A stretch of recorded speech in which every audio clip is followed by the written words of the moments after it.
let's change tracks. Let's change to why the fuck you actually came on here.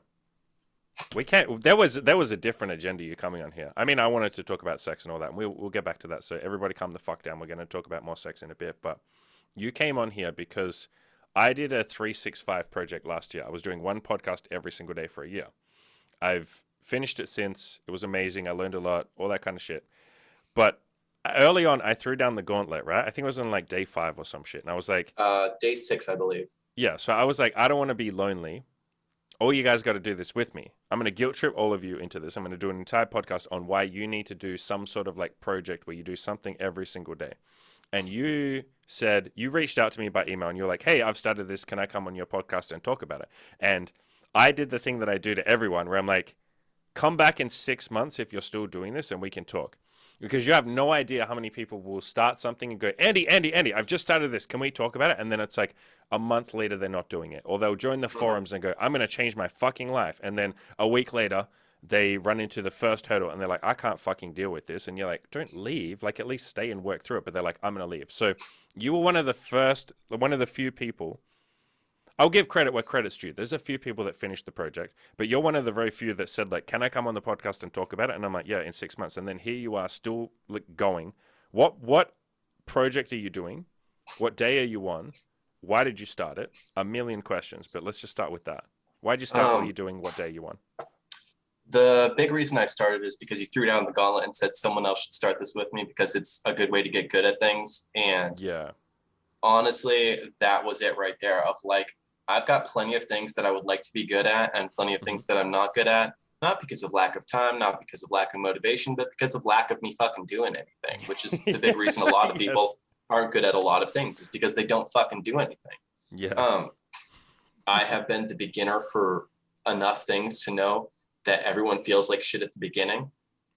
Yep. And so it's just a matter of taking steps and taking practice. So, shout out to my ex who I just finished slamming for the past 10 minutes for running low on money because of her poor financial skills and selling me her cello. I have been in ownership of a cello for a little bit over a year. And I finally decided that I was going to start playing my cello. So when I reached out to you, I think I was on day 8 of playing my cello every day and uploading a video to my Instagram. As of today, I'm at day 185 of uploading a cello video every day to my Instagram. You're basically finished. I am halfway there. The halfway point is where you're like, okay, I'm just going to finish this. After day 200, it starts to feel, you start getting nostalgic. After 250, you start getting really nostalgic. And then 300, you're like, I don't want this to end. You start grieving almost for the end of the project. You're looking forward to it, but you're also grieving. I will take your word for it because I'm not there yet. But yeah. I'm in that in-between point where it's definitely still a grind for me. Because yes. When you're trying to upload a new cello video every day, and that's my goal is a new cello video. It doesn't have to be a new song or anything like that, just a new cello video. Yeah. Fuck, I have run out of songs so many times. And then I'll just be scrolling through my Spotify next. Ooh, that sounds interesting. Mm-hmm. Wait, I've already done this one. Next.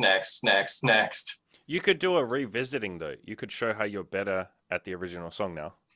I have definitely done some of those, but it definitely feels like a cop out for me of like, I don't have any ideas. So I've got a list of cello ideas in my phone of like, if I need a song to pull in a moment's notice, I've got 12 right here.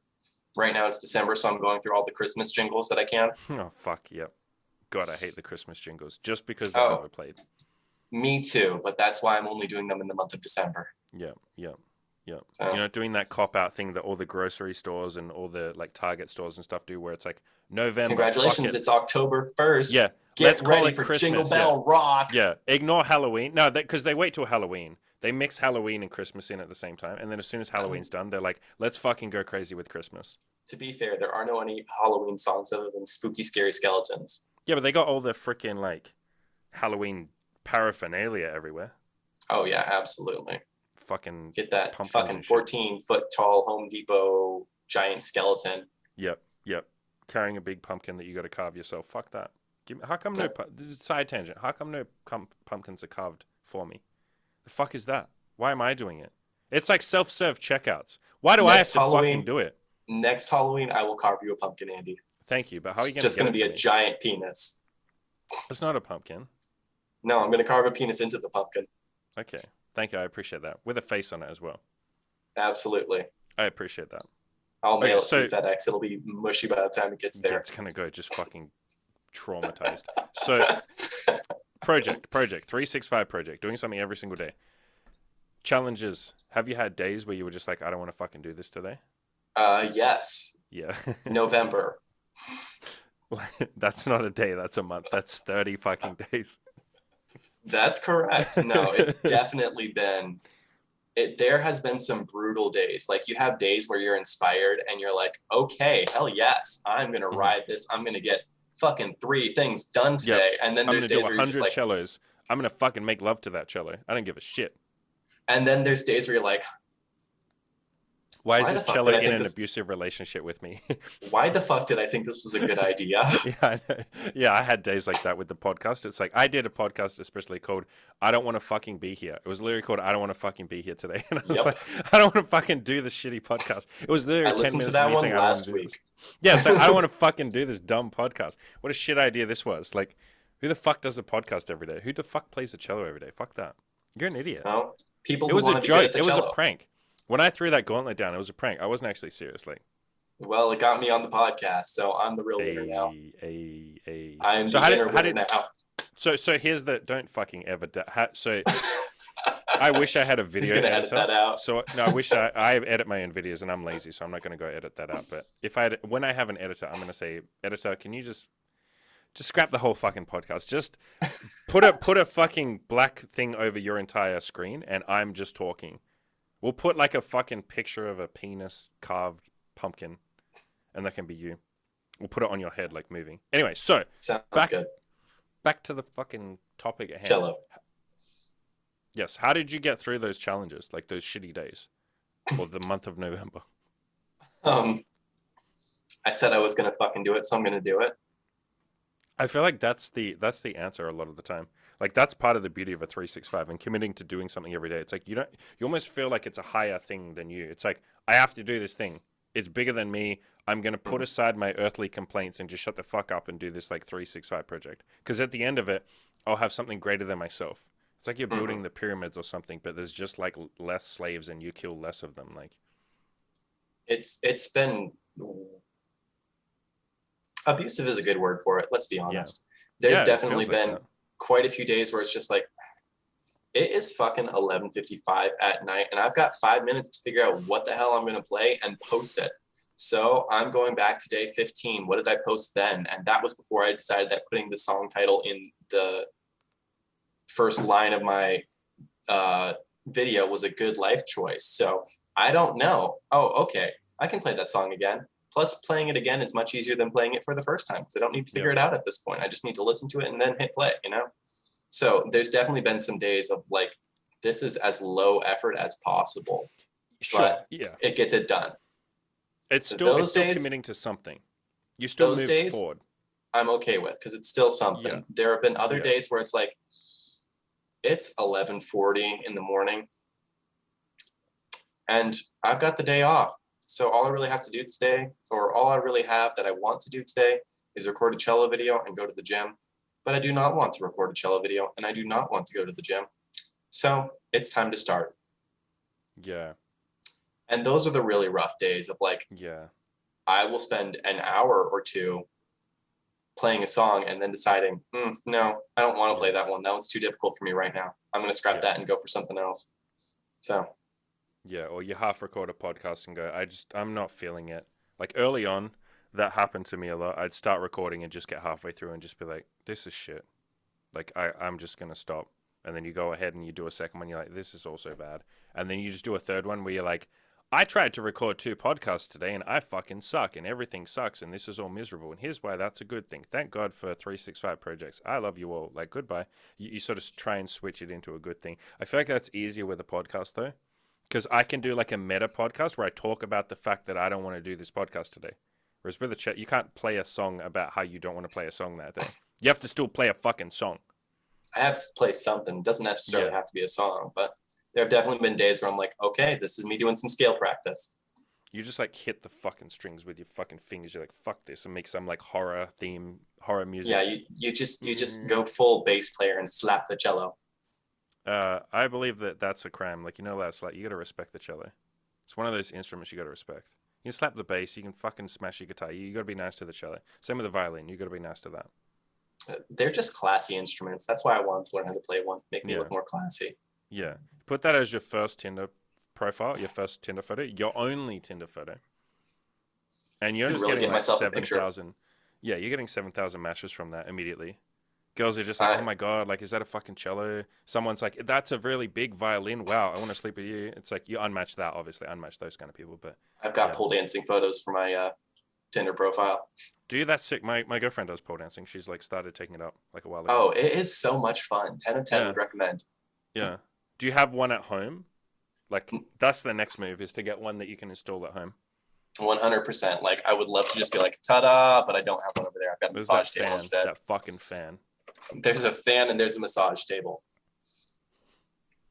The fuck should we talk about? I want to keep talking about this 365 shit, because you had a couple of quotes and shit that you wanted to mention, where you said it's almost like on those days where you don't want to do something, your future self will thank you if you just do something. And I think that that's an important lesson for self-improvement in general. Those days where you're sitting there, let's say you want to learn to get good at talking to girls, and you think, I don't want to go outside and say hello to any chicks today because I fucking hate doing that. Your future self is going to thank you if you put in the effort now, rather than you fast forward 3 months from now and you haven't been doing anything because you've made excuses 100 times. You're sitting there going like, great, I got to start from square one. Whereas if you have made those little commitments every day, even if you've done a shitty job and talked to one girl or played one song on the cello or made one crappy podcast, 3 months from now, holy shit, you get to sit there and it's almost like you can dissociate from your past self, and you can look back at your past self and say, man, I'm really grateful to you, like a different person, to you past self, thank you. You can do the opposite as well. When you're sitting there going, my future self will thank me, it's almost like that's a different person and you're giving a gift to that person. And for some reason, it's easier to be selfless to someone else, like your future self, a different person, than it is for yourself. We tend to be our own harshest critics, and we tend to be kind of dicks to ourselves a lot of the time. It's very easy to be lazy if you're the only one that's getting let down. Whereas if you can frame it in your head of like, I'm letting down my future self, you're less likely to do that. It's almost like you're held accountable by a different person who's really just you in the future. Yeah. It's like the cheat code with this shit, with self-improvement in general, with anything that you want to be doing. Tomorrow me will thank today me. Yeah, for sure. Or tomorrow me will fucking hate current me, and it's like, I don't want to do that. I don't want to make someone hate me. The fuck is that is the opposite side of the coin, and I love that. Like, I actually, for the first time, and I'm very proud of this because I've gained 20 pounds this year, and that was like on my to-do list this year. So nice. Shout out to me for hitting my goals. I had a moment, I think it was 2 weeks ago. It would have been 2 weeks ago because it was before I got the plague, that I was about to put my shirt back on after hanging out with a girl. And I saw myself in the mirror and I got distracted for a solid moment because, have you had this? Have you had that like moment? American Psycho, Patrick Bateman, where you're having sex and you're like, and you're just like looking at yourself? Yes, I have had that. No, I have had that. Because same shit. Like, I used to just be skinny fat and like I wasn't that proud of my body. You have a point where you look in the mirror one time and you're like, I look kind of good. What the fuck? Yeah, and it's almost like it makes it exactly like American Psycho. It makes the sex better. There's something weird about you looking good, watching yourself fuck someone, and you're like, damn, I look good. And it's weird. It's like you're a fucking animal or something. You're a beast. You're like, I'm fucking sexy. I would say there's two levels of that. There's the first time where you see yourself for the first time and you're like, dang, I look kind of good. Yeah. And then there's the second time you see yourself after you've looked kind of good for a while and you're like, damn, I look sexy. Yeah. And the first time you get a compliment from a girl saying you're sexy, rather than just like, oh, you're cute or you're attractive or I like you, like, because girls don't tend to throw out compliments on your body unless you get to that threshold of sexy. Yeah. And that is incredibly fucking validating. It's like a reflection of all the hard work you've put in. It's like someone's holding up a mirror and saying, I see all the work you've done. Good job. That's exactly what it was. Of like, I had that moment of I got distracted by myself in the mirror and I was like, this is what all those months of going to the gym have been for. Yes. This is what the saying no when a donut was offered me was for. Yes. for this moment right here where I can be like, oh, hot damn. Like if I Yeah. wasn't me, then I would fuck me, sort of thing, you know? Yeah. Yeah. And the gym and your body goals are one of those things where there's such a delayed, it's such a delay from starting to actually getting to that point where you get that kind of positive feedback loop that it almost screens out it screens out the people who aren't that serious, you know, people who make a New Mhm. Year's resolution. Shout outs are like a month away from that, where we get to go to the gym and it's like 3 times as busy for a month until everyone Ugh. drops off. But it screens all those people out. And so when you get to that point where you've hit that, you know, that moment where you're like, I like myself, it's like you fully understand you fucking worked hard to get here. It's like 3 months, 6 months, for some people a year or two if they have a lot of weight to lose. It's not just a shallow surface level thing. I mean, the same with getting laid. If you're starting Mhm. as a virgin or you're starting at the very beginning, by the time you've slept with 10 women, like you have had to change yourself as a man like a million times over. You have had to become a completely different person. And so it's validating in the sense of like, I earned this, is why I can see people who like become a rock star or something, or maybe they're just born into it. I can see how sex and things like that are less validating. Mhm. It's a less deep level of validation. It's more just like surface level. It's like this sense of the same thing with affirmative action, like people who get hired into a job by gender. Like I'm saying specifically chosen for that role because they're a woman or because they're black or whatever. You know, I've spoken. My girlfriend had she was she got a scholarship for engineering specifically because she was a woman.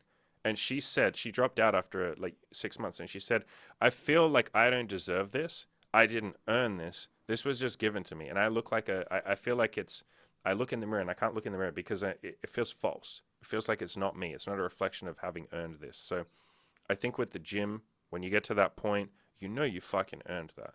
Like you said, you had to say no to junk food a billion times. You had to go for walks. You had to keep your calories down. You had to keep your your exercise up. You had to smash weights at the gym.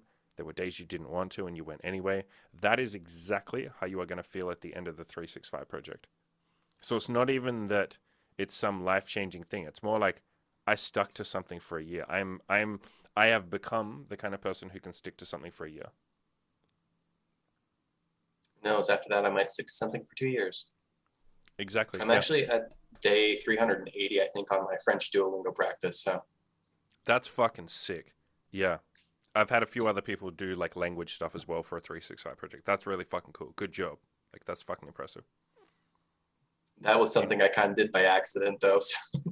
So, say some fucking French. je m'appelle Jeremy. Je suis à l'Italie. I'm Jeremy. I'm from the None. United States. Don't None. ask me to say much more than that. Like, None. I got a Like 365-day streak in it, but Andy, for the life of me, I cannot speak French. However, drop me in a French-speaking country and I'll be fine. So, so ready, here's the quote. I can't speak French. Drop me in a French speaking country and I'll be fine. What a fucking terrible limiting belief. You you wanted to talk about, you said, I want to hear your thoughts on asking for help and the power of asking. What do you want to talk about there? uh, that was a talking point that you mentioned of like things that I think are worth talking about. Asking for Mhm. help is so fucking powerful. Yeah. Like People want to help you. People are people want to fucking help you. desperate People to want to help. help you.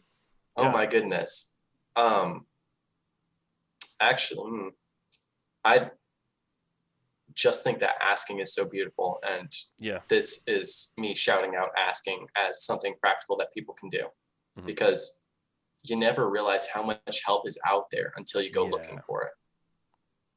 And how So, desperate people are to help you, how much they want to give that. And I say this all the time. If you don't ask for help, or if you don't admit you want to, because asking for help, guys struggle especially with asking for help. Everyone does, but especially guys. Reframe it like this: it's a call for something better. You are admitting you want something more. You are basically saying, I want to improve. That's a good thing. It's not an admission of weakness. It's a cry out for something better. That's a fucking good thing. And and people are asking desperate can to help you.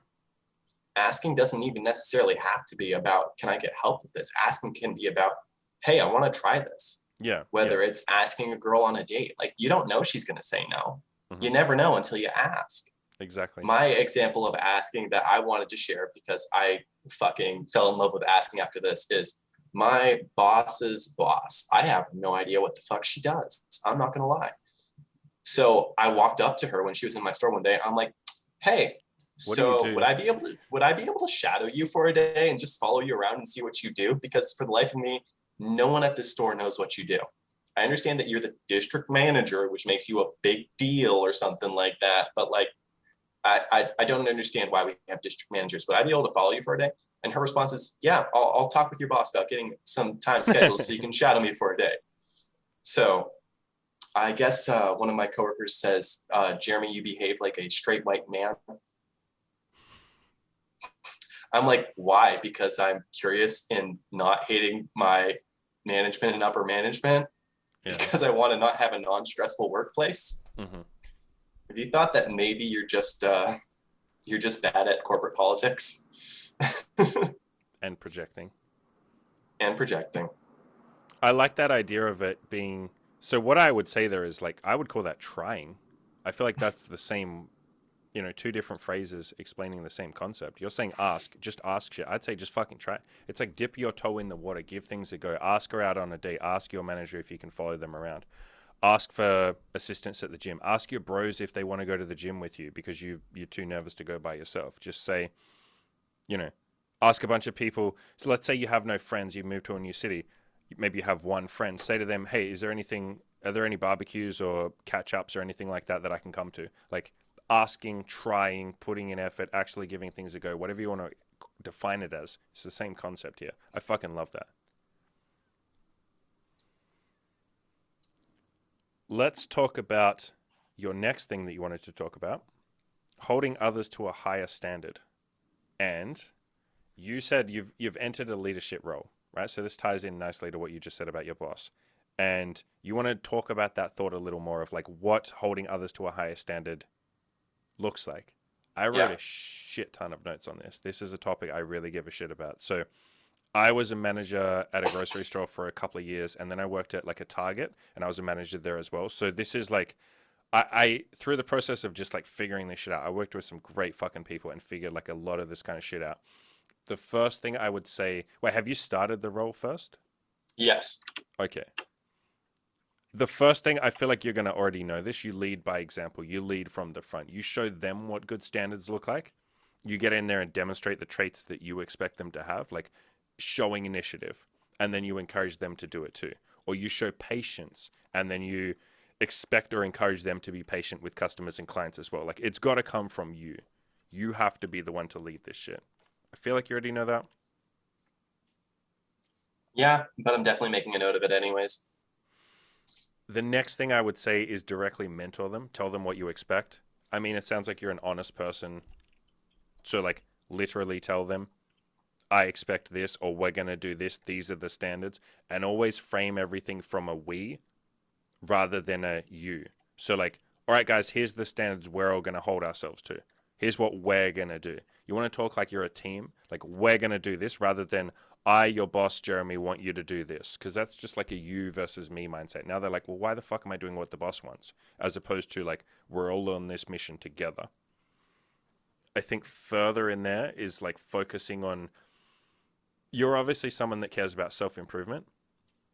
I would make the workplace like a self-improvement environment. Like, let's get better. Let's all be better. Let's make this company better. Let's make the processes better. Let's make how we deal with customers or clients better. Let's have that growth kind of mindset. Every day is like an opportunity to learn something or to grow, to be a little better. You can even make it like a fucking game. Like, we're just here to make something beautiful together. This is fun. Like, this is meant to be fun rather than like, all right, listen, we're all here to grind and do the work. Like, I feel like that should go without saying, but I see too many workplaces. Well, there are like a ridiculous number of workplaces where it's a fucking grind. And they're like, this is work. You got to be serious. Like, this is a workplace. And it's like, how the fuck is that fun? Are we not here to learn? Are we not here to make That's something one of the things awesome? that I enjoy about my current workplace is working in a coffee shop. I'm allowed to be a little bit more relaxed, a little bit less professional. Yeah. I worked at a pharmacy before that. I wasn't in the pharmacy. I was in the normal buy whatever you want part of the pharmacy. Mm-hmm. But the management team had an issue with me because I was working a minimum wage job and doing a very good job of it. But at the same time, did not want to speak to everyone like I was a corporate drone. Yeah.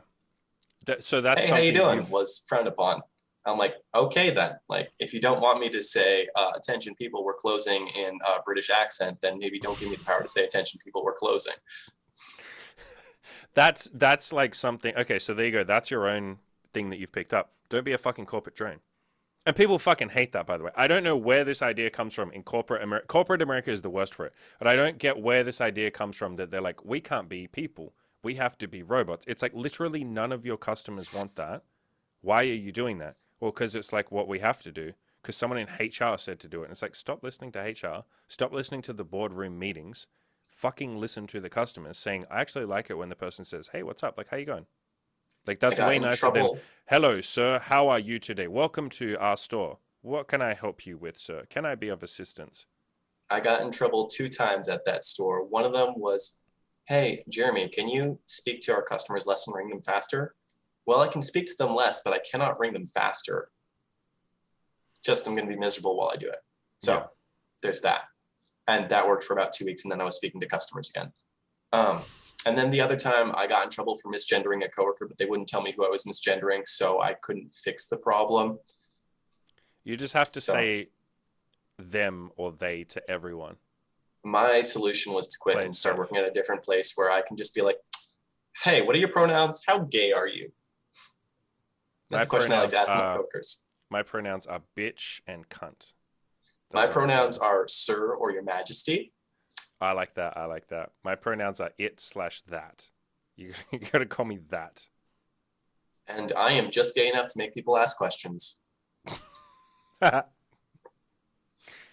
want me to go on? One of my coworkers asked me what my preference was once, and I said that I identify as a college sorority girl. Whatever gets me attention, I'm okay with. Yes, please go on. I like that. I'm an Instagram thought.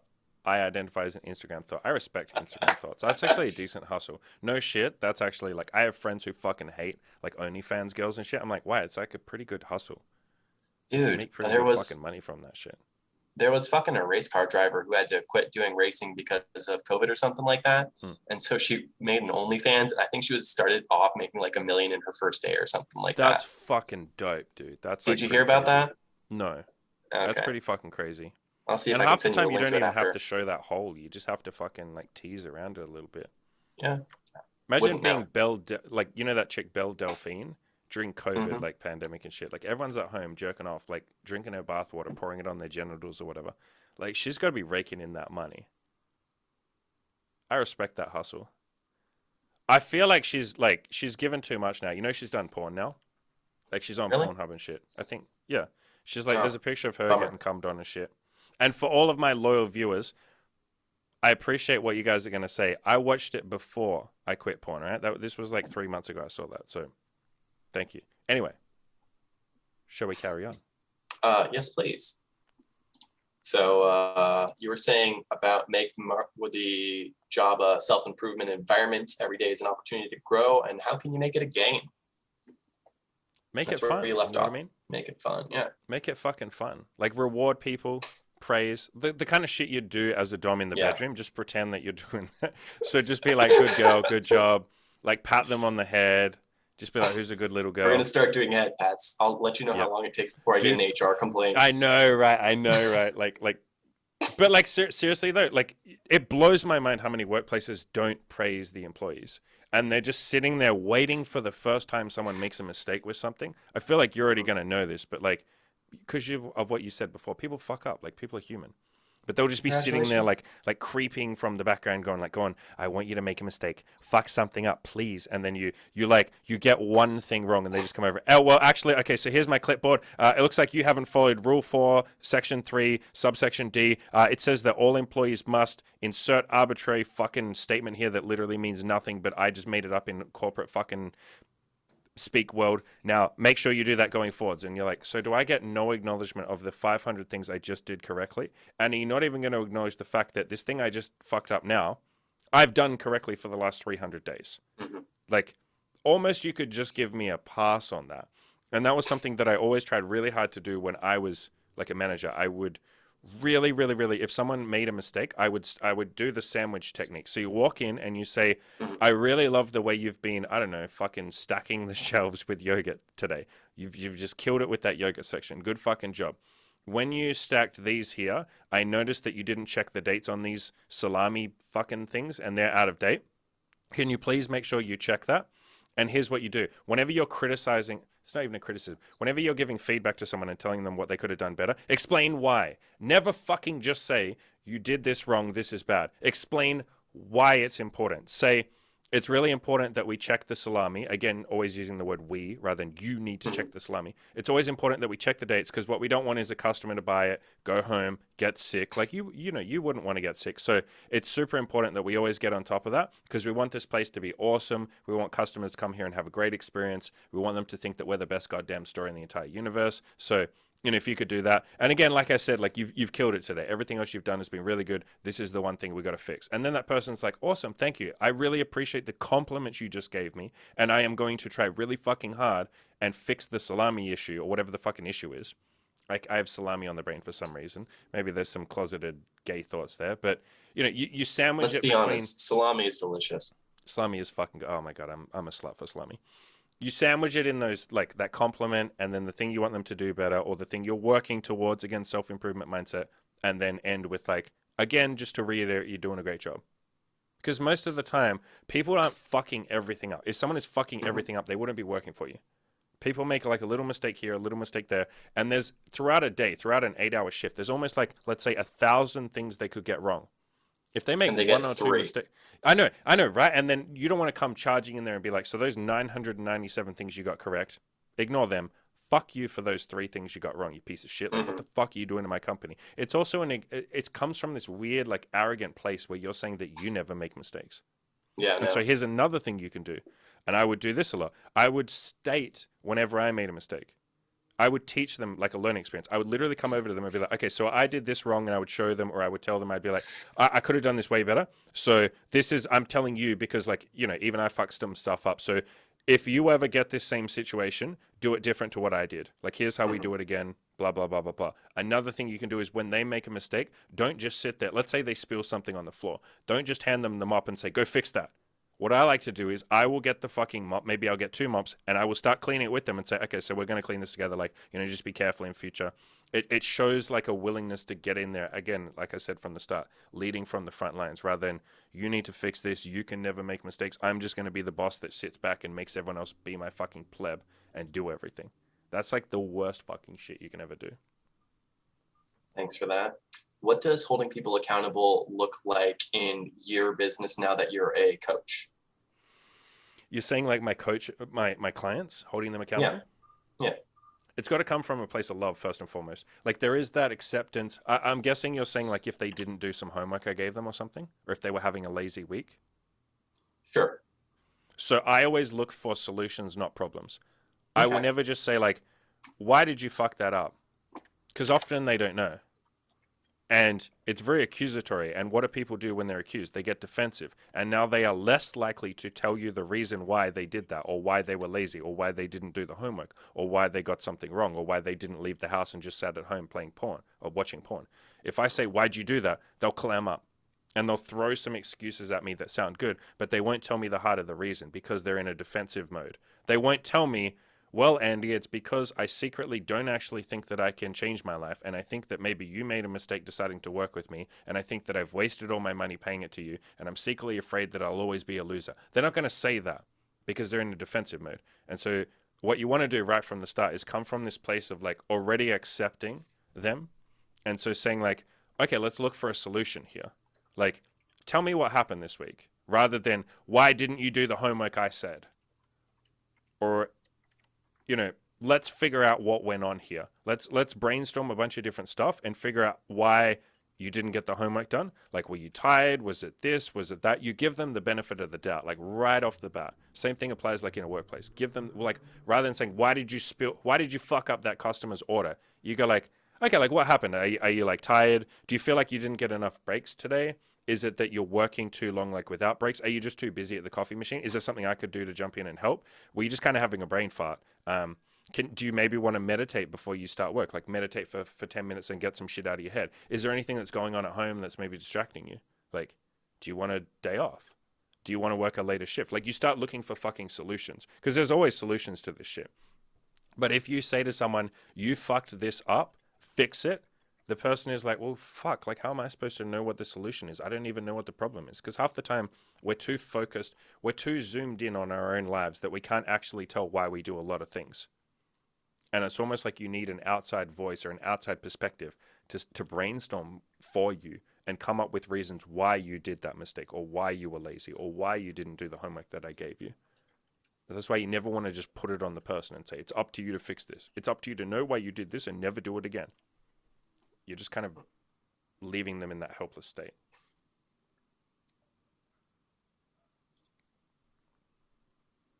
How do you...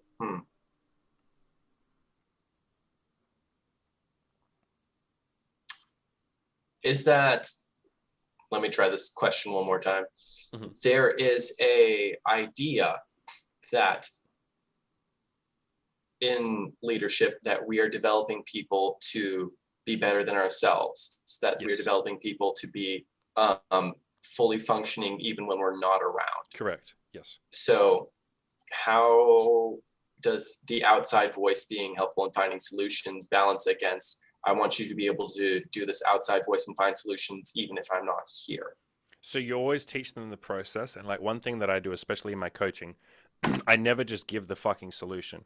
I will mentor, and I do almost like a meta mentoring. Like I explain what I am doing to them as I am doing it. I will say, okay, so now we're going to look for solutions rather than just focus on the problems. This is something I always want you to do. You always want to look for solutions. We're going to brainstorm it together. You can see how I think my way through it. And then at the end, I'll say, good job. So going forwards, whenever you have a problem, don't sit there and feel hopeless, or don't just come running to me. Start coming up with some solutions by yourself. So you basically want to... Here's the best way that one of my mentors, a guy called Dan Henry, phrased it, in his training. Don't give people the exact solution, teach them the philosophy. Or another way of phrasing that is, don't tell them the answer, tell them why that is the answer. Tell them the thinking behind the answer. Explain the process or the reasoning, rather than just, I want you to make this coffee this way, or I need you to clean that floor, or you're going to work for 5 hours like, don't just fucking tell people things. You're basically mentoring them. Okay. Because exactly what you want. Eventually you want to get them to a point. This is the first fucking thing I say to all my coaching clients when we sit down. I say, my mission with this shit over the next 12 weeks is so that at the end you don't need me. And if you need me after 12 weeks, I fucked up, and I will give you some free sessions or something, and we will rectify that. But I don't want you to need me. You aren't allowed to need me. You have to get it in your head that you don't need me. And we're going to make sure that happens. You almost probably want to say the same shit to your staff even. Like, I want to get you to a point where you don't need me. You don't need me to micromanage you. Because you're basically teaching initiative there. So you could say something like, I don't want you to always need me to sign off on everything. That's something I tell my coaching clients. Stop asking me for permission. I say that a lot. I'm not your dad. Don't ask me for permission. You're allowed to fuck up. So give your staff the room to make a mistake, for sure. And understand that they will make mistakes if you give them that space. Absolutely, but that's part of the growing process. Yes. And you got to remind yourself that, and it sounds like you already will do this, you got to remind yourself that, like, you were a fuck up when you're at that point. You're still a fuck up now. Absolutely. Yeah. So it's like, you can't just be like, why are you not getting this? It's like, come on, like, have some patience and some humility. You were like a train wreck when you were first starting. Like, my God, you probably made more mistakes than they're making now because you had a worse boss. So you probably would have made more mistakes, right? I mean, I had a pretty great boss when I started. That's like so fucking rare, dude. I sound so cynical saying that, but I know. I have worked at 4 locations with my company, five locations with my company over the 4 years I've been with them. And I have had one good boss for the first 3 months. Then I had shit bosses until my current boss, who's a pretty good boss. Mm-hmm. And my coworkers think she's a shit boss. I'm like, you guys don't know how good you have it. Yeah. You guys don't fucking know how good you have it. Well, that's great, but she does this wrong and this wrong and this wrong. No, she doesn't. But I can't explain that to you because you don't understand why you guys have it good. Yeah. Okay. Yeah. That's a question I've been meaning to ask you. How do you deal with the whole "it's lonely at the top" thing? You make friends who are also at the top. How do you find friends who are at the top? I can tell you how I've done it so far. Um, are you Is saying it in the Bumble? work? Yeah, Bumble's probably the easiest way. I'm assuming you're speaking outside the workplace. Like you're saying you want friends who are just on the self improvement path, and like, is that what you're talking about? Yeah, Or are you sure. saying you want friends at work specifically in that industry? Well, not necessarily at work in the industry, because I can say for certain at my workplace, there is no one else who's on my level. Mm, I am leagues above the other people in my position because I've got more practice than the other people in my position. mm, Because the other people in my position are all battlefield promotions. Like, mm. congratulations, we're in a pandemic. We need someone. It's you. Yeah, yeah, yeah, yeah. There would be a lot of that going on. Yeah. But Bumble's So, probably a very easy way. That's how I've done it. And you just screen like fucking crazy. Your first message is like I did that article on my website called How to Make yeah, I Friends. saw it. So just copy that. I've done that. I've made like some fucking killer friends through that. And they will all have friends that they can introduce you to. And before you know it, now you have a group going. You can also go on forums like the Fastlane forum for entrepreneurship and making money. Um, even my forums. Basically find any forum where people are crushing it, and then you need to reach out to them and say like, yo, can we chat on Telegram or WhatsApp or, you know, Facebook or whatever. You have to be proactive with that shit because there are a hell of a lot of people out there who are on the self-improvement path or who have made it to a certain level or whatever, or who are a certain type of person who are on a certain journey, whatever you want to call it. There are a lot of those people out there, but they're not walking around holding signs. I don't walk outside holding a sign saying, hey, I'm into self-improvement. Hey, I want people who want to build a tribe with me. Like, so they're in the woodwork. And if anything, most Because of they're them are busy so doing shit. I was going to say they're so focused on their mission, they're not walking around like networking. And so you have to Mhm. get into their life. If someone, I've had, mate, one of my best fucking friends right now is a dude who, like 4 years ago, reached out to me and basically said, hey, I noticed you live in my city. Can I buy you a beer? Like, here's all the shit I've done in my life. Like, can we hang out? And I was like, yeah, fuck it. I will. He's like one of my best mates right now. Like because Nice. he fucking reached out to me and was like, I like where you're at. You're way ahead of me. I've read everything on your website. Please, can we fucking hang out? Can I join your tribe? I've had other friends who've done the same shit, who've reached out and gone like, I think I made 3 friends from like people reaching out to me. And so people who are on this path, they will fucking be receptive. Most of them will be incredibly receptive. People have been really nice to me when I've reached out to my mentors and shit. They've come on my podcast. They've written me really long, nice emails. I've fucking networked with a couple of them. We send each other WhatsApp messages every now and then. People will accept your like you reaching out to them, but you do have to do it proactively because they are Yeah. busy, busy as fuck. And you have to obviously show that you're on a mission, which you clearly already are. And I guess the next thing I could say is give them something. Don't just ask for something. Like, don't just be like, "Can I learn from you and be a mentor?" You can say that, but it works even better if you're like, "Yo, I want to buy you a beer," or "Can I buy you lunch?" or "Do you want to network? Let's network. I'm on a self improvement path. You've motivated me a lot. Like, let's do something." That's practical. Thank you for that. In terms of like further on this idea of like what can you do at your workplace, do you have access to? Do you get to see the financials of your business, Uh, like budget books and profits and revenue, and do you have access to that, like you personally? little bit, yes. Like, I can see our profit versus last year. I can see what we have selling Mm-hmm. as far as groups go, but like, though we're selling more of this beverage than we are that beverage, but Mm-hmm. not so much the inner workings and details. So you can't see the profit loss. Can you see the loss, like how much shit you guys throw out, like how much milk you buy, any of that? I might be able to. See It's if you something that can. I don't really know that See if you that's above can. my pay grade. But sorry, Okay, carry even on. if you can't, even if you can literally just see the profit or, revenue, any of that kind of shit, fucking show your staff that shit. Like, this is the one thing that people don't fucking do. They're like, I'm a manager, so my staff are not allowed to see the budgets because that's against the rules. Like, fuck that noise. No. Show your staff how much money you're making, which cakes sell the best, what type of coffee is the favorite, what time of day customers come in. what your target audience are, like who's your market. Is it mostly like older people? Is it women? Is it men? Is it people coming for brunch? Like get just, and you don't have to sit them down, although you can. You don't have to necessarily sit them down right there and be like, okay, so like last week we made $98,463. You don't have to show them that, but keep them in the loop of like, hey, did you guys know like last week was our best week ever? We made like $90,000. The week like year before was like 87. You guys are fucking killing it. Like share that shit, because what that does is that gets them to buy into your mission. Now it's not like there's not like this big gap between manager and staff. It's now like, oh shit, we're a team. Like we made $90,000 this week, rather than Jeremy made $90,000 and we just got like a shitty little bit of that, and we don't like it makes such a fucking difference. What I used to do when I worked at like grocery store, especially, I had this big fucking book that had all of the profit, the loss, how much stuff we threw out, every single department broken down by department, the time of day the customers came in, the electricity costs of the fucking fridges and freezers and all of that. I had all of that. And I would call them into a meeting, my staff, and I'd open the book and I'd be like, go fucking crazy. Look at whatever you want. And they would look at it, and the first couple of times they're like, these are all numbers. This means nothing to me. And I'd have to explain it and be like, okay, so this is the profit.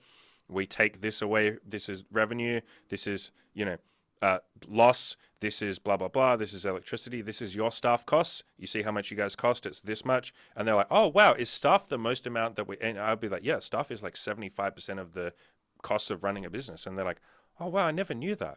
And suddenly they're almost like, it's not a guilt, but it's like an appreciation of how much they are getting paid and how the business isn't just making 10 million fucking dollars and they're only getting a tiny portion of it. They're like, oh shit, we are like the vast majority of this business's costs. Fuck, that's kind of cool.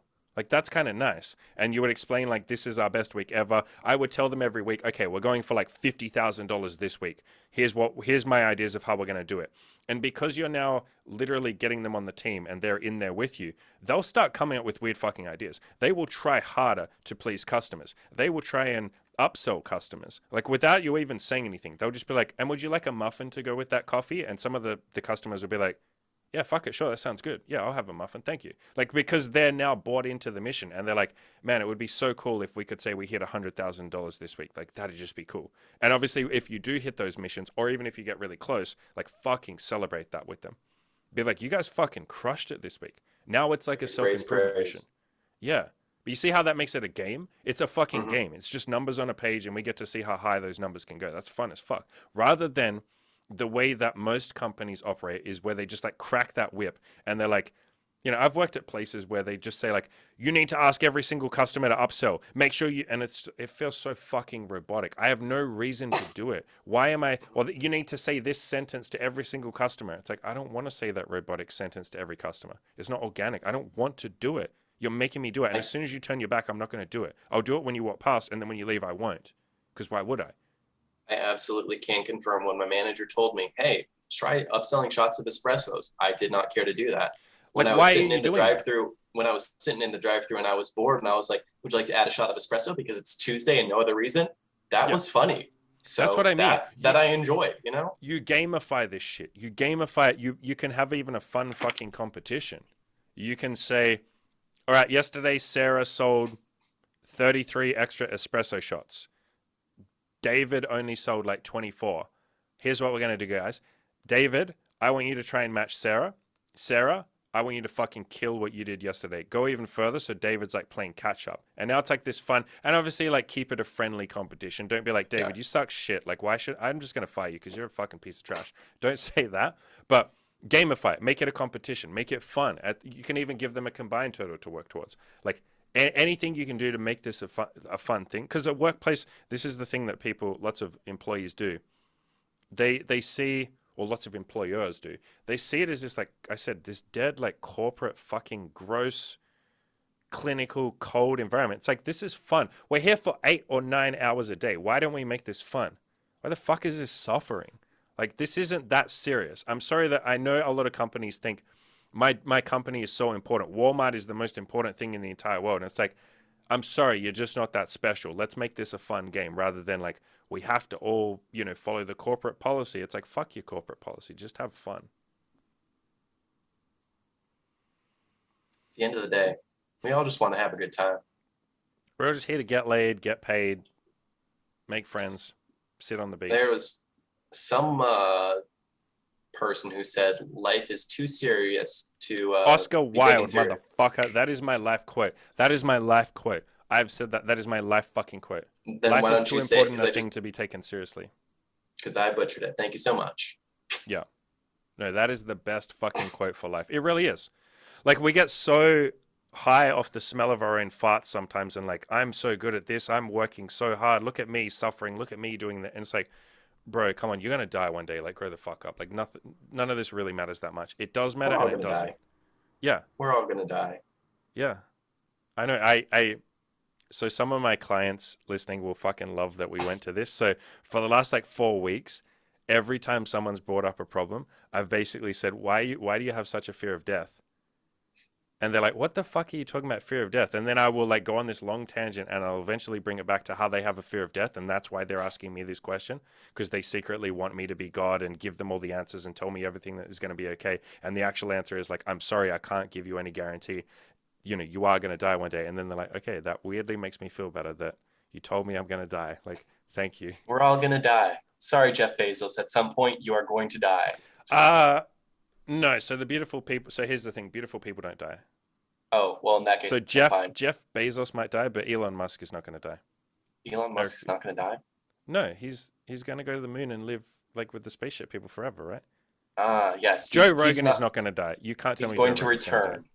He's Yes. going to return, Yes. just like Yes. Elvis. Yes, exactly. There are some people that don't die. Michael Jackson never died. Bringing Michael it back to Jordan's never gonna conspiracy die. theories. Yeah, I know. We went like a full fucking loop, didn't we? So by the way, everything I just said is pretty much like in the book, Extreme Ownership, Jocko Willink. I read that book and I was like, oh my god, this guy's just like reading from my fucking like. It's a really fucking good book. It's a lot of the concepts, and he says them. He explains a lot of them more eloquently than I have. It's basically So how it's to be a called really good Extreme leader. Ownership. Jocko Willink. So It's a that black book with a white cover. Just type Jocko, Jocko. Extreme Thank you. Ownership. It's he gives really good TED Talks as well on leadership. He was in the Navy SEALs and he was like quite high up, and now he does like consulting for businesses and he writes books and he has his own podcast. His podcast is really good, by the way. It's on YouTube. nice. These sort of concepts of basically how to be a good leader, and most of what he says is get them to buy in. He doesn't say the way I phrase it of like be on the same team, but he's talking about the same concept. Get them to buy in, show them the mission, explain to the mission to them so they will care as much as you, and so that they won't, as soon as you turn your back, sabotage you. Which is what happens in most workplaces, right? You turn your fucking back and all the staff just have a fucking party. You have one day off and the place goes to shit because like, fuck you. Why would I do what you say? I don't like you and I don't like working here and you haven't made me buy into the mission. So that has to be step one. Be on the same Which team. is buy into apparently mission. the way the store works right now. If I'm there, everything goes happy and smoothly. And then if other people are there, if my boss is there, everything goes smoothly but not happily. And if other people are there, then it's just a shit show. Which is what you want to, we talked about like giving them initiative and getting them to not need you. That's got to be your fucking mission. I would even literally tell them that. I would even say, listen, like I'd break the meta and I'd break the fourth wall and I'd say, listen, I know you guys are lazy when I'm not here. I would be too, because you guys don't care. I haven't made you care. This is me, which is a really good part of what Jocko Willink says in his book. If anything ever goes wrong, it's your fault. It's you. You didn't teach them. You didn't mentor them. You didn't create that workplace. Like, it's not the staff. You don't have bad staff. You have bad leadership. There is no such thing as bad staff. Maybe once in a blue moon, you have a bad staff member. You get rid of them. Fine. That happens. But for the most part, it's bad leadership.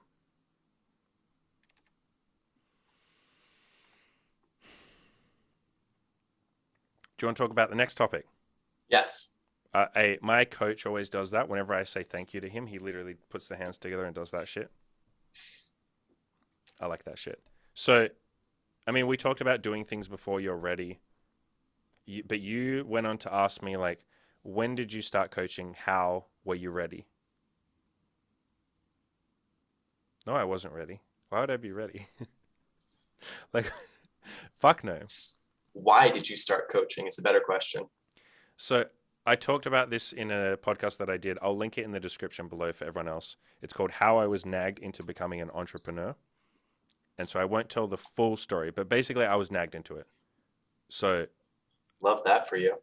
like 100% nagged into it. Like I had no intention of doing it.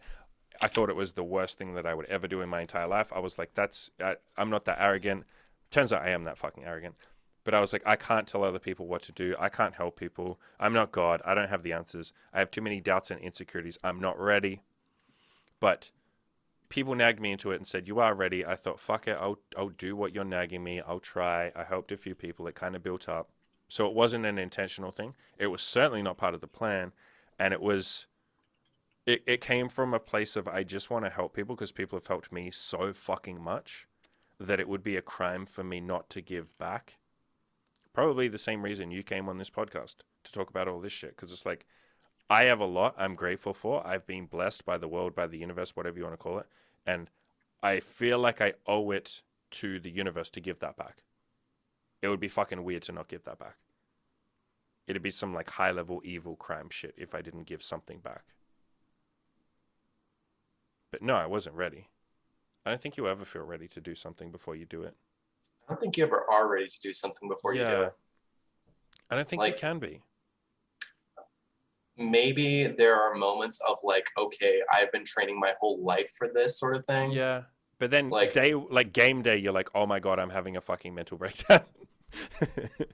I feel like I've had some moments like that in the past of like, I have trained my entire life for this moment. I don't feel ready, but I know that I am. Yeah. Yeah. But I feel like most things in life, you just start. Yeah. That really is like the shortcut. Like I say that to guys that I take out to talk to women.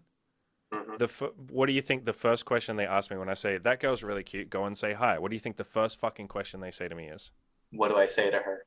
And I say, it doesn't fucking matter. And they'll say, because no. It doesn't fucking matter. Yeah, no, but they will say, but seriously, what do I say? Like, just give me a line, give me a pickup line. And I'll be like, it doesn't matter.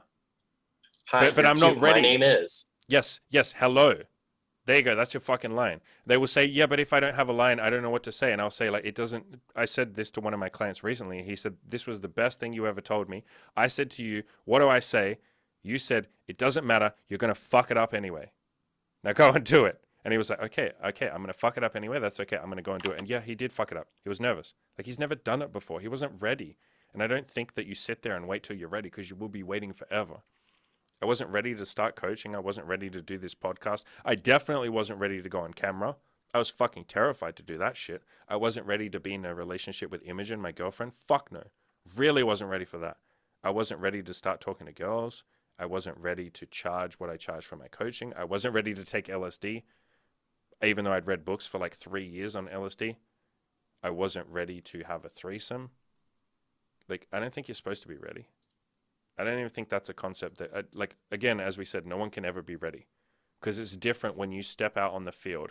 All that training, it was great. It prepared you. It helped. It definitely made it easier for sure. It made it a smoother transition. But you put that one foot on the fucking field, and all of a sudden, the tension, the pressure, it's a different experience than it was in theory.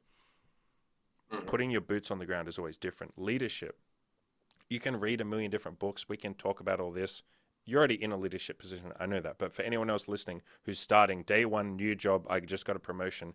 Day one is not what you think it's going to be. You're not ready. Like when your staff come up to you and say, hey, boss, there's this problem. What do I do? And you're like, fuck, I don't know. But I have to know because I'm the boss. This person needs me to know, but I don't know. I mean, that was my coaching. Like it happened several times. Someone would be like, how do I fix this? And I was like, I don't fucking know. And so I would take a deep breath, and I kind of accepted, like, I'm going to do a bad job of this. That's okay. And then through that acceptance, that letting go, that almost like surrendering, it's almost like you can sit back and go like, all right, you know, you would say Jesus, I would say the universe, just tell me the answer. I'm listening. Just tell me the answer. And you lay back, and then the answer just comes to you because you're not sitting there trying to find the fucking answer. You're looking at the person, you're listening to them, you're present with them, and you're like, okay, why don't we try this? Maybe it works, maybe it doesn't. You try some different stuff, and then you kind of just get into it and you figure it out. But yeah, you're not ready at the start. You weren't ready for your promotion day one. You thought you were, but like, you weren't really. But it didn't matter. Yeah.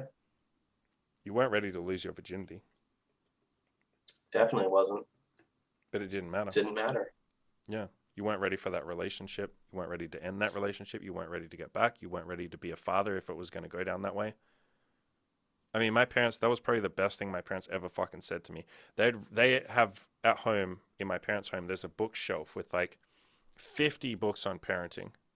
Like so many books. They've kept them all these years on like how to be a good parent.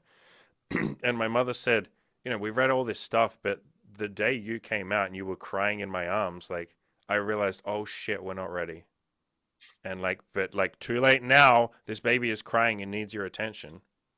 And she's like, you kind of just like wing it. You do some bad things, you make some mistakes, but as long as you're trying to have that sort of growth mindset, trying to be better every day, as long as you come from that place of like love, which my parents definitely did, and I'm very grateful for, as long as you're coming from that place, then I think you need to be fucking ready. I don't know how you would be ready to be something like a parent or a boss or a coach. Like, fuck that. Those are big things. Or in a relationship, you know, you and your first relationship, you weren't ready. And I see a lot of people do what it sounds like you were kind of doing, where you're like, I'm not ready for a relationship. I'm just going to keep it a casual sex. And then you meet a girl that you really like and she likes you and you're like, oh shit, I'm not ready. Am I going to take a chance? I mean, that was me with Imogen. I'd been in 2 relationships before that, but they were both toxic. And so in my head, I was like, I can't be in a relationship again. I said that to her. She said the same shit to me. She's like, my parents divorced. I'm not in a good place. I'm only ever going to do casual sex. Like, and you're like, we're not ready, but fuck it. And we'd been together for like 8 months or something before we called it a relationship. So like, if you're not ready then, when are you ever going to be ready? The answer is never, but you take a chance anyway. And if it doesn't work out, you learn from it.